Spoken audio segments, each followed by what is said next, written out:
여호와께서 여호수아에게 명령하신 대로 여호수아가 기럇 아르바 곧 헤브론을 유다 자손 중에서 분깃으로 여분네의 아들 갈렙에게 주었으니 아르바는 아낙의 아버지였더라. 갈렙이 거기서 아낙의 소생 그 세 아들 곧 세세와 아히만과 달메를 쫓아내었고 거기서 올라가서 드빌 주민을 쳤는데 드빌의 본 이름은 기럇 세벨이라. 갈렙이 말하기를 기럇 세벨을 쳐서 그것을 점령하는 자에게는 내가 내 딸 악사를 아내로 주리라 하였더니 갈렙의 아우 그나스의 아들인 온니엘이 그것을 점령함으로 갈렙이 자기 딸 악사를 그에게 아내로 주었더라. 악사가 출가할 때에 그에게 청하여 자기 아버지에게 밭을 구하자 하고 나귀에서 내림에 갈렙이 그에게 묻되 내가 무엇을 원하느냐 하니 이르되 내게 보소 아버지께서 나를 네겝 땅으로 보내시오니 샘물도 내게 주소서 하매 갈렙이 윗샘과 아랫샘을 그에게 주었더라. 아멘. 하나님 우리 아버지와 주 예수 그리스도로부터 은혜와 평강이 우리 모두에게 가득하기를 주님의 이름으로 축복합니다. 여호수아 14장은 요단 서쪽 기업의 분배에 대해서 말씀하십니다. 그리고 갈렙이 자신이 광야 생활 중에 정탐한 것과 그리고 지금도 여전히 싸움이나 출입에 감당할 수 있으니 여호와께서 말씀하신 이 산지를 지금 나에게 달라고 청하는 장면이 나오고 또 여호수아가 갈렙에게 축복하고 기업을 삼도록 주는 장면이 나오고 있습니다. 아르바라고 하는 아낙 자손 즉 거인 족속이 사는 그 헤브론과의 전쟁은 어쩌면 가나안 정복 전쟁 중에 가장 크고 힘든 전쟁이 아니었을까 하는 생각이 듭니다. 그 땅에 감히 아낙 자손과 싸울 만한 사람이 없었을 것이기 때문입니다. 그러나 그곳에 갈렙이 그 땅을 점령함으로 그 땅의 전쟁이 그칠 정도로 큰 전쟁이지 않았을까. 그런데 갈렙은 그 땅을 달라고 여호수아에게 이야기하는 모습, 그것이 14장의 내용입니다. 여기서 전쟁이 그쳤다라고 하는 것은 온 이스라엘 백성이 함께 전쟁을 할 만큼의 큰 전쟁은 모두 그쳤다라는 이야기입니다. 오늘 15장은 갈렙이 속한 유다 자손에게 분배된 땅의 경계가 어디서부터 어디까지인가를 이야기해 주시고 또 오늘 함께 읽은 본문에서 갈렙이 헤브론과 드빌을 정복하는 내용을 좀 더 자세하게 설명을 해 줍니다. 그리고 그 뒤로부터 63절까지는 유다 지파의 각 가족별로 어디에 얼만큼의 성읍을 분배받았는가에 대한 이야기를 해주고 있습니다. 15장 1절부터 12절에는 유다 지파가 여호수아를 통하여 하나님께 분배받은 땅의 경계를 알려주십니다. 유다 지파는 대략 염해, 사해라고 하는 그 지역 서쪽을 사해 지역 그만큼 크기를 해당하는 이쪽 요단강 서쪽에 있는 지역, 그 지역을 분배받게 됩니다. 염해에서부터 이 지중해 가기 전까지 그 가나안 땅의 중간까지 정도 되는 그 크기의 구간의 땅을 얻게 되는데 위로는 베냐민 지파가 있었고 지중해 쪽으로는 블레셋 족속의 땅이 있는 그 지역을 분배받습니다. 12절까지를 통해서 아주 구체적으로 남쪽 끝은 어디이며 또 그 경계가 어디에서부터 동쪽은 어디며 전체적으로 아주 자세하게 하나님께서 말씀하시고 구분해 주십니다. 구체적으로 하나님께서 약속하신 것을 이루어 주시는 것을 보게 됩니다. 가나안 땅을 주시겠다고 말씀하셨는데 하나님께서 가나안 정복 전쟁을 통해서 이스라엘 백성들에게 약속하신 것을 이루어 주셨습니다. 그리고 전쟁을 마친 뒤에 각 지파별로 땅을 분배하게 하실 때에도 아주 구체적으로 지명을 소개하시고 구분해 주십니다. 하나님은 그냥 두루뭉실하게 말씀하시고 대충 그냥 이루시는 분이 아니라는 사실입니다. 하나님께서 정하신 때에 그 약속하신 그 말씀을 반드시 이루어 주시는데 너무나 구체적으로 우리가 생각하지 못했던 것까지도 하나님은 구체적으로 이루어 주십니다. 그러한 하나님을 믿고 따르는 우리 또한 하나님을 믿을 때 두루뭉실하게 믿지 않고 맹목적으로 믿지 않기를 간절히 바랍니다. 하나님의 정확하고 메사의 온전하신 그분을 따라서 하나님을 믿을 때에 우리의 믿음도 그렇게 온전하도록 날마다 간구할 수 있는 우리가 됩니다. 또 하나님의 말씀을 순종할 때에는 대충대충 하는 자들이 아니라 성령의 확실한 지혜로 하나님의 말씀을 분명히 깨달아 알고 믿으며 온전히 순종하고 내 계획과 시기로 또 하나님의 약속을 신실하심을 의심하지 않는 그런 우리들이 되기를 간절히 바랍니다. 또 13장에서부터 19절까지는 14장에서 헤브론 즉 기럇 아르바를 기업으로 받은 갈렙이 헤브론과 그 위에 있는 드비를 정복하는 내용이 나오게 됩니다. 우리가 함께 읽은 본문인데요. 14장에서 갈렙의 요구는 이것이었습니다. 그러나 내 종 갈렙은 내 마음이 그들과 달라서 나를 온전히 따랐은즉 그가 갔던 땅으로 내가 그를 인도하여 드리리니 그의 자손이 그 땅을 차지하리라 하신 민수기 14장 24절의 그 약속의 말씀을 근거한 것입니다. 이 약속의 말씀을 갈렙은 그 마음 가운데 40년의 광야 생활 속에서도 늘 간직했고 또 확신했습니다. 그리고 실제 삶에서도 믿음의 삶을 살고 있었습니다. 반드시 그것을 주실 것이고 그래서 성실하게 40년의 광야 생활 속에서 하나님의 인도하심을 받았고 정복 전쟁 가운데서도 최선을 다하여 했습니다.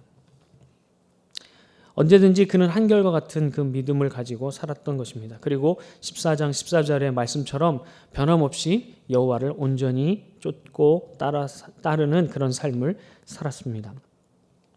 그리고 그 약속의 땅을 지금 달라고 요청하는 것이죠.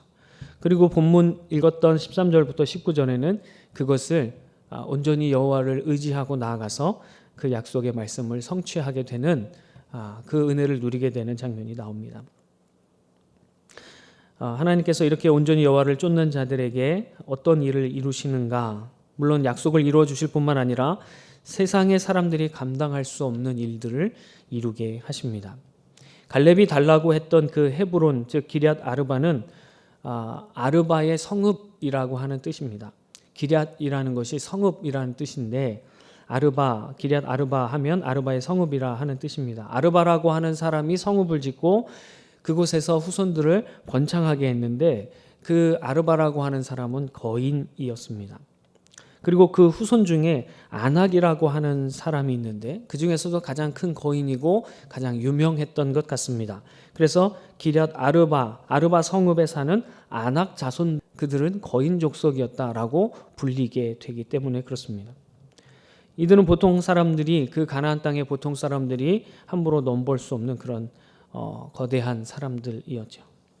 갈렙이 이 기럇 아르바를 점령하는 일을 감당하게 됩니다. 그것을 바라보고 보통 사람들이 그것을 넘보지 못했던 그 부분을 이 갈렙이라고 하는 사람은 여호와를 온전히 좇음으로 하나님께서 함께 하시면 내가 아니라 하나님께서 함께 하시면 세상 사람들이 가능하지 않다라고 말하는 그 일까지도 감당하게 하실 것이다. 하나님이 이루어 주실 것이다 라고 하는 믿음으로 쫓아 살아갔더니 그 일을 감당하게 된다라는 것입니다.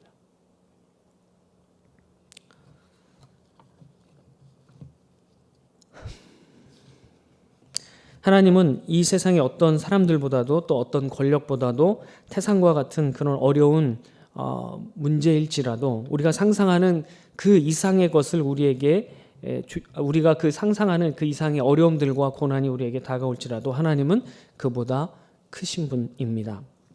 그분이 우리와 함께 하시면 넘지 못할 것이 해결하지 못할 것이 점령하지 못할 것이 없습니다. 갈렙은 그 믿음으로 여호와를 쫓았고 세상이 감당할 수 없는 사람들이 되었습니다. 히브리서에도 보면 그 예수 그리스도를 온전히 믿는 자들이 그 아무리 큰 고난이 자신들에게 올지라도 그것을 다 감내하는 모습들을 보면서 이들은 세상이 감당할 수 없는 자들이라고 말씀하고 계십니다. 이 세상을 우리가 믿음으로 살아가는 하나님의 자녀들로서 어떻게 세상이 감당할 수 없는 사람들로 살아갈 수 있을까? 그것은 우리가 겪는 모든 문제와 상황보다도 하나님은 크신 분이시다라는 사실을 믿고 그를 온전히 따르는 자들입니다. 그런 자들은 이 세상에서 세상이 감당할 수 없는 자들로 사람이 생각할 수 없는 그 이상의 일들을 감당할 수 있게 될 것입니다. 이 시대에 우리 한국교회가 어려움을 겪는 이유는 무엇일까요? 그것은 하나님을 온전히 따르지 못하기 때문이 아닌가 생각합니다. 우리의 상식과 우리의 경험과 지식으로 비교하여 보고 견주어 보고 분별하여서 이것은 우리가 감당할 수 없다라고 생각하기에 우리 세상의 사람들과 별반 다름이 없는 구별되지 못하는 그런 삶을 살고 있지는 않은가. 그래서 지금 우리가 그리스도인들이 이 세상에 영향을 주지 건 아닌가라고 생각이 됩니다. 우리 인간적인 생각과 지식과 경험을 내세우지 않고 어떠한 상황 속에서도 하나님께서 우리를 구원하시고 우리가 또한 복음의 빚진 자로 하나님께서 이 땅에 사는 날 동안에 그리스도의 복음을 증거하기를 원하신다는 사실, 그리고 그분이 그 무엇보다도 크시며 우리와 함께 하신다는 사실을 믿는다면 그분과 함께할 그분을 온전히 따름으로 세상에 감당할 수 없는 그 믿음의 사람들로 서게 되기를 간절히 바랍니다. 그 뒤로 20절부터 63절까지는 유다 자손의 지파가 그 가족별로 분배받은 땅을 나열해 주고 있습니다. 어디에서 어디까지 무슨 가족이 몇 성읍을 어디에서 어느 마을을 이렇게 쭉 이야기를 하고 있습니다. 그런데 63절에 보니까 여부스 족속을 쫓아내지 못하였다라고 말합니다. 원어상으로 돌려서 보면 쫓아낼 수 없었다라는 말입니다. 이 말은 능력이 없어서 쫓아내지 못했다라기보다는 그들의 의지가 쫓아내지 않으려고 했다라는 의미로 보는 것이 더 정확할 것 같습니다.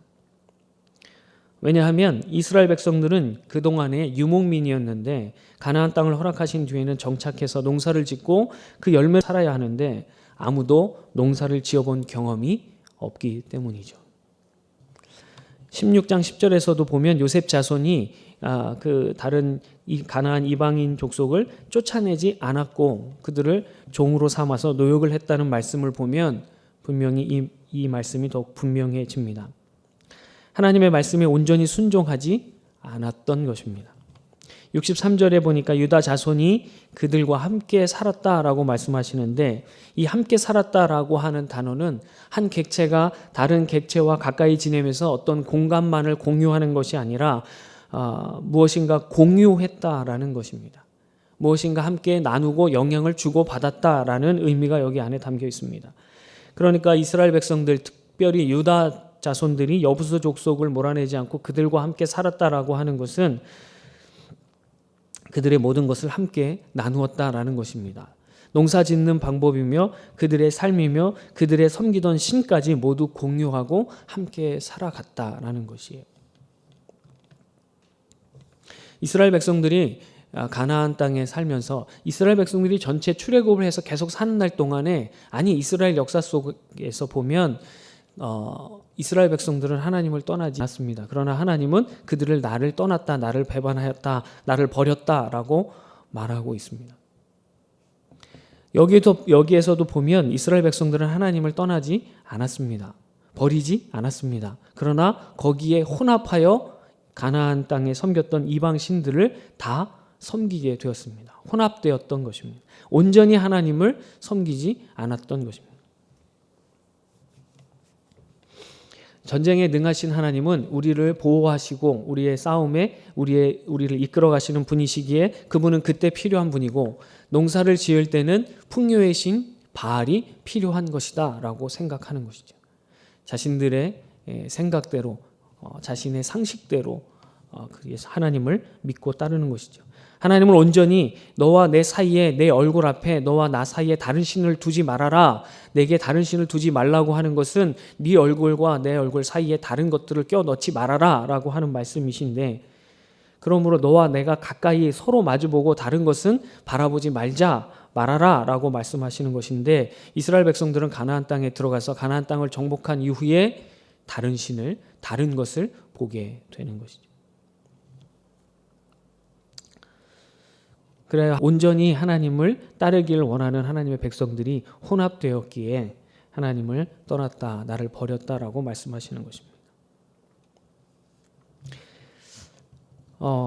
이 여부스 족속은 결국에는 이 가나안 족속 그 중에 여부스 족속들 또 이스라엘 백성들이 다 내보내지 못했던 그 가나안 족속들은 이스라엘 백성들의 옆구리에 가시가 되고 맙니다.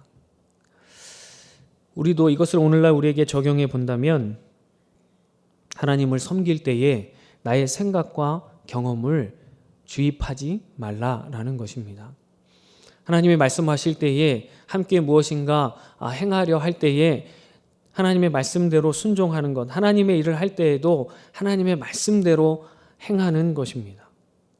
내 경험과 지식을 주장하지 않는 것입니다. 그래서 이것은 되고 이것은 안 되고 이것은 인간적인 방법을 쓰고 이것은 하나님이 말씀하신 방법대로 합시다라고 해서는 안 된다라는 것입니다.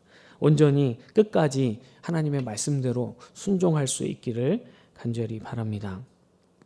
그렇지 않다면 그것이 나에게 신앙의 믿음의 올무가 될 것이고 우리 신앙의 또 교회가 견고해지는 것에 발목을 잡게 될 것이기 때문입니다.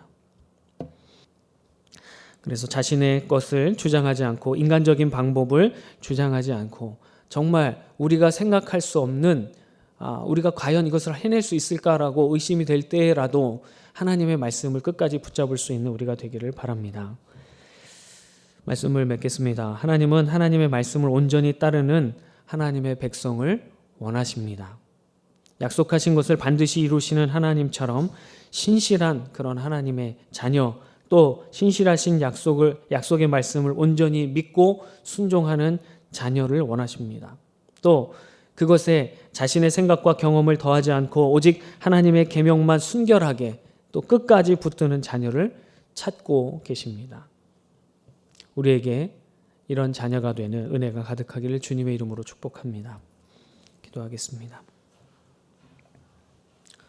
하나님,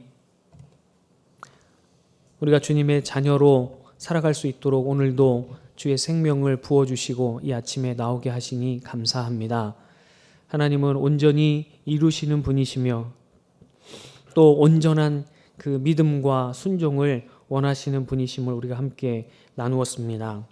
하나님, 이 시간 여기에 모인 우리 하나님의 백성들 온전히 하나님을 신실하신 하나님을 따라 신실히 믿게 하여 주시고 그 약속의 말씀을 믿되 온전히 믿고 순종하게 하여 주시며 자신의 것을 더하지 아니하고 순결하게 끝까지 붙들 수 있는 그런 우리들이 되도록 주님 인도해 주옵소서. 믿음으로 살아감으로 정말 세상이 감당할 수 없는 자들로 서게 되는 그런 은혜가 있게 하여 주옵소서. 오늘 한 달도 주님께 의탁하오며 예수님의 이름으로 기도드립니다. 아멘.